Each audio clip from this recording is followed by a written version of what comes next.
بسم اللہ الرحمن الرحیم۔ السلام علیکم ناظرین، حضرت بلال رضی اللہ عنہ سے ایک دفعہ کسی نے پوچھا کہ آپ نے پہلی دفعہ حضور نبی کریم صلی اللہ علیہ وسلم کو کیسے دیکھا؟ بلال رضی اللہ عنہ فرماتے ہیں کہ میں مکے کے لوگوں کو بہت ہی کم جانتا تھا، کیونکہ غلام تھا اور عرب میں غلاموں سے انسانیت سوز سلوک عام تھا، ان کی استطاعت سے بڑھ کے ان سے کام لیا جاتا تھا، تو مجھے کبھی اتنا وقت نہیں ملتا کہ باہر نکل کے لوگوں سے ملوں، لہٰذا مجھے حضور پاک صلی اللہ علیہ وسلم یا اسلام یا اس طرح کی کسی چیز کا قطعی علم نہ تھا۔ ناظرین، ویڈیو انتہائی ایمان افروز ہے، اس لیے ویڈیو کو آخر تک ضرور دیکھیں، اور اگر ابھی تک ہمارے چینل کو سبسکرائب نہیں کیا ہے تو جلدی سے سبسکرائب کر کے بیل آئیکن کو بھی پریس کیجیے۔ ناظرین، حضرت بلال حبشی رضی اللہ عنہ فرماتے ہیں، ایک دفعہ کیا ہوا کہ مجھے سخت بخار نے آ لیا، سخت جاڑے کا موسم تھا اور انتہائی ٹھنڈ اور بخار نے مجھے کمزور کر کے رکھ دیا، لہٰذا میں نے لحاف اوڑا اور لیٹ گیا۔ ادھر میرا مالک جو یہ دیکھنے آیا کہ میں جو پیس رہا ہوں یا نہیں، وہ مجھے لحاف اوڑ کے لیٹا دیکھ کے آگ بگولا ہو گیا۔ اس نے لحاف اتارا اور سزا کے طور پر میری قمیض بھی اتروا دی اور مجھے کھلے صحن میں دروازے کے پاس بٹھا دیا کہ یہاں بیٹھ کے جو پیس۔ اب سخت سردی، اوپر سے بخار اور اتنی مشقت والا کام، میں روتا جاتا تھا اور جو پیستا جاتا تھا۔ کچھ ہی دیر میں دروازے پہ دستک ہوئی، میں نے اندر آنے کی اجازت دی۔ ایک نہایت متین اور پرنور چہرے والا شخص اندر داخل ہوا اور پوچھا کہ جوان کیوں روتے ہو؟ جواب میں نے کہا کہ جاؤ اپنا کام کرو، تمہیں اس سے کیا؟ میں جس وجہ سے بھی روں،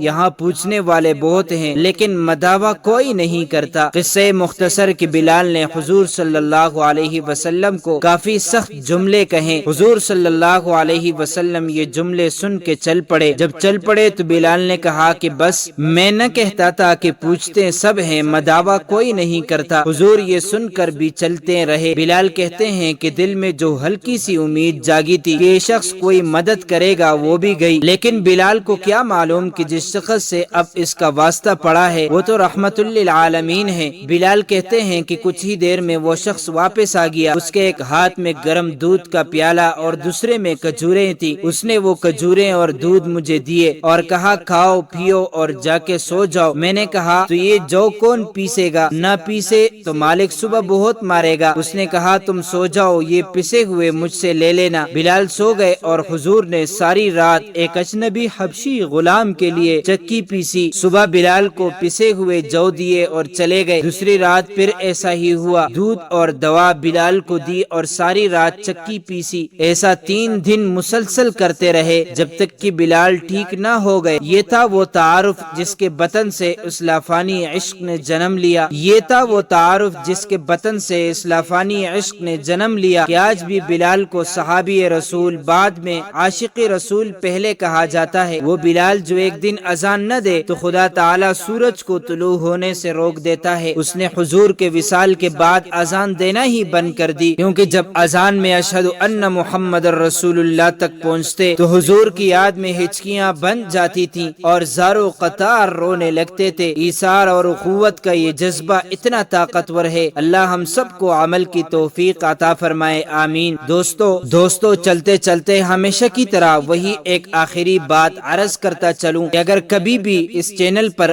آپ کو کوئی ویڈیو، قول، واقعہ، کہانی یا تحریر وغیرہ اچھی لگا کرے تو دیکھنے اور سننے کے بعد مزید تھوڑی سی زحمت فرما کر اپنے دوستوں سے بھی شیئر کر لیا کیجیے۔ یقین کیجیے کہ اس میں آپ کا بمشکل ایک لمحہ صرف ہوگا، لیکن ہو سکتا ہے کہ اس ایک لمحے کی اٹھائی ہوئی تکلیف سے آپ کی شیئر کردہ تحریر، ویڈیو یا قول ہزاروں لوگوں کے لیے سبق آموز ثابت ہو۔ جزاک اللہ خیرن کثیرا۔ تو معزز ناظرین، امید کرتا ہوں آپ کو یہ ویڈیو اچھی لگی ہوگی۔ مزید معلومات کے لیے ہمارے چینل کو سبسکرائب کیجیے۔ اگر زندگی کے لمحات مزید باقی رہے تو آپ کے لیے ایک اور بہترین ویڈیو لے کر حاضر ہوں گا۔ تب تک کے لیے اللہ